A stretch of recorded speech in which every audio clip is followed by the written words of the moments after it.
everybody, welcome back. Today we're going to be learning how to chest hoop and how to shoulder hoop. For this you're going to need a large hoop and you're going to want to have some grip tape on that hoop as well. It's just going to make it easier to catch on your skin. Also, clothing is really important for learning, so if you're wearing a t-shirt, roll up your sleeves like I've done, and if you can, don't wear a jumper or anything that's baggy. It's just going to get caught on your hoop and it's going to be really frustrating. So there are a couple of ways that you can learn to chest and shoulder hoop. There are a few different moves that you're going to want to get used to. Firstly, when you're bringing the hoop up onto the shoulders, you're going to be shimmying your shoulders and bringing that hoop up as it's rotating. So if you haven't warmed up yet, I strongly suggest that you do. Just practice pushing your chest out, caving your chest back in again, rolling your shoulders around. You really just want to have a lot of looseness and fluidity in the top half of your body so that you can learn to chest hoop and to shoulder hoop. Now, when I shoulder hoop, I do a little movement like this. So let's say I am hooping to my left, which is the way that I predominantly hoop. I tend to move my arms in this motion. And what I'm doing with the hoop around my chest is catching the hoop and just guiding it round. As you get better at hooping, you can probably kind of get rid of this motion and maybe bring it just down to here. But when you start off, don't worry about being exaggerated. Follow that movement and always turn with the hoop. It'll make learning a lot easier. Don't feel like you have to get this facing forward straight away. Turn always with the hoop. When it comes to chest hooping, and that's with your arms outside of the hoop, you are going to be pushing your chest out and bringing it back in. And to learn to do that, I suggest that you adopt a leg standing forward and one behind you so that you can move with a little more ease. Kind of like how when you're learning to waist hoop and you're going like this, keep those hips still and just move the chest. Now, before you even pick up your hoop, I just want you to get used to those movements, moving the hands around, pushing the chest in and out, and just turn around, sweeping your arms around, kind of get used to having more movement going on in your chest than you maybe usually would. So when it comes to bringing that hoop up, you'll notice if you've been waist hooping a while, sometimes you might be able to get it up onto your rib cage. The more movement that you create up here, the hoop will rise up your body. It just naturally does that. The more movement that you create, the higher it rises. Same as if it's dropping down on your legs. You know, if you like wiggle your bum and you do the old dig, it does come back up your body. So what does that look like put together? I will tell you this now. If you have a large chest, I do not. If you have a large chest, you will find it tricky to hoop around your chest. It's just natural. Getting it up over your body is going to be a little bit more tricky. So always use a large weighted hoop. Just to learn at least. So as normal, placing the hoop on small of the back, we're just going to push into waist hooping. And I hope that you've been practicing getting your arms in and out because that's going to be essential for getting it up onto the shoulders. I think it's actually kind of, don't know which one is easiest to learn. For some people, shoulder hooping comes really naturally. For me, it really doesn't. I actually much prefer chest hooping because it's just easier and my arms are out the way and I don't have to worry about knocking the hoop down. So I think let's start with that. So with the hoop around your waist, you are going to create a lot of movement left and right with the top part of your body. You might find it's easier to keep your arms out. I just start wiggling this part of my body a little bit more.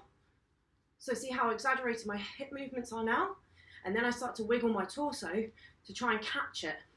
What I kind of end up doing, it's a little bit ungiggly, but it's kind of a little wee thrust. And then I can get that up onto my chest. Keeping it up on the chest requires that forward and back motion. Focus on just pushing the chest out. You can do it just by pushing the chest out. Don't worry about creating that concave with your back. Just focus on pushing your chest out. So showing you that again, I'm creating more movement with my hips and it's on my rib cage, and then I'm trying to catch it with my chest, and then I'm creating that thrust. I do like to keep my hands up, and I do pull with my arms, and I find that that helps my brain focus just on the chest movements. I'm not worried about my arms wiggling all over the place. I just keep them up and out of the way and just I hope that really helps. And it's going to take a bit of practice, and it might feel really horrible at first. If you're not getting it, put the hoop down and just focus on bringing those shoulders back and forth and creating that movement with your chest. So to shoulder hoop, it's a different motion. You are going to be bringing the hoop up your body using your arms, and you're going to be keeping it up there using your arms. If you've got long hair like me, tie your hair out of the way. And if you can do this in just like a crop top or a sports bra or something, please do, because the more contact that the hoop can have with your bare skin, the better. So, going from waist hooping, we can get both arms in. And then we're going to shrug, or rather like shimmy the hoop up our shoulders. And once it gets to a comfortable place, about here, we are going to start that circle motion like this, but it's going to be down on the hips. Start that motion and turn with the hoop. So it's all about catching the hoop while it's contacting your skin and pushing it round, so creating that momentum. You can't, where we're creating the momentum here with our hips, we're going to have to do that with our shoulders. Keep your shoulders tight, and sorry, your elbows tight against your body as you can.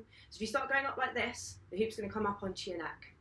And if you feel it starting to rise, just calm the motions down a little bit and wait until it gets back onto your shoulders again. So here we go. I'm going to get my arms in, and I'm going to bring my shoulders up, and I'm just turning with the hoop. See what's happening with my hands? Whoop. I can't do this on the spot either, so I'm just kind of creating these little circles in front of me and doing this. So little circles, little step, and circles, little step. It's kind of like some kind of cha-cha / samba type thing. Just try to do this. If you can't and it feels rubbish, take the hoop away and just practice stepping and bringing those arms around. Obviously, if you're going the other way, bring the arms around the other way and turn the other way. For some, creating a big sweeping motion with the hands sometimes helps, but I find that that will bring the hoop really high up my body. So again, you can start this on your waist. You can also start this kind of on your shoulders, and it's just the same as if you were starting it here, except you're going to hook your arm underneath so it's balanced on your elbows. Again, pushing it straight, except you're going to push it straight against your chest as opposed to when it's down here and you're pushing it straight against your hip. So we're going to push it straight against the chest and then turn with the hoop and just create those little circles. If the movement of the circles is confusing and you don't want to learn like this, listen to the 1-2. So as it touches your body, just as if you're waist hooping, the hoop kind of goes 1-2, 1-2, 1-2, 1-2. The 1 and 2 equates to touching your shoulders, 1 and 2. So just move your shoulders round with it. So catching the hoop and pushing it round, catching the hoop and pushing it round. As the hoop makes contact, just follow the path of the hoop with the shoulder. So pulling it forward and pushing it back, pulling it forward and pushing it back, pulling it forward and pushing it back. And this is why I think a lot of people do like this kind of more sweeping motion, just because it follows the path of the hoop a lot more easy, and it just really helps you understand the timing and the motions that are required. Don't go crazy fast. You don't need to go crazy fast to do this. In fact, the more speed and the more momentum you create, the higher it's going to go up your body. One thing that I had trouble with was being so overwhelmed by trying to get it right that I'm pulling my shoulders up like this and trying to hoop like this. No, because what it'll do is it'll just rise up your neck. You need to be loose, feel calm, don't worry about it too much. It's really quite a difficult movement, and it's not something that I can really keep very sustained. Not something I can keep sustained for very long, especially not with my normal hoop, which is a 28-inch naked polypro. So just use a big hoop. You can use an exercise hoop, any weighted hoop will do. So I'm just going to quickly go through it and show you from waist hooping, from the side this time, going up across the body and pushing with the chest. And I'm going to go up with the shoulders, up from waist onto shoulder, hooping this time from the side, getting those arms in.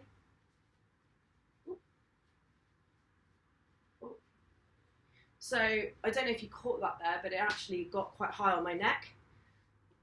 If the hoop starts to get high on your neck, bring the shoulder in to catch it and kind of pull it down again.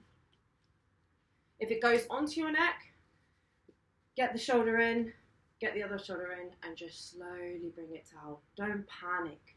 And also, don't choke yourself, because that will also happen. If you're using a weighted hula hoop, just be really careful about catching it around your neck. Just calm the motion down, let it drop a little bit, and then start it again. Now, if you really want to get good at this, there's an exercise that you can do, which is just bringing the hoop up and letting the hoop drop down, and bringing the hoop up and letting the hoop drop down. And you can do the same with shoulder hooping as well. Just get used to it coming up, but also get used to it falling down as well, because that's going to happen a lot of times and you don't want to panic. You want to feel comfortable with that happening. Sometimes it happens and it's okay. So I really hope that that's been helpful for you. If you're struggling with this, give it a try for about 10 to 15 minutes. Then give yourself a 10-minute break and then go back to it. Always turn in the direction of your hoop while you're learning.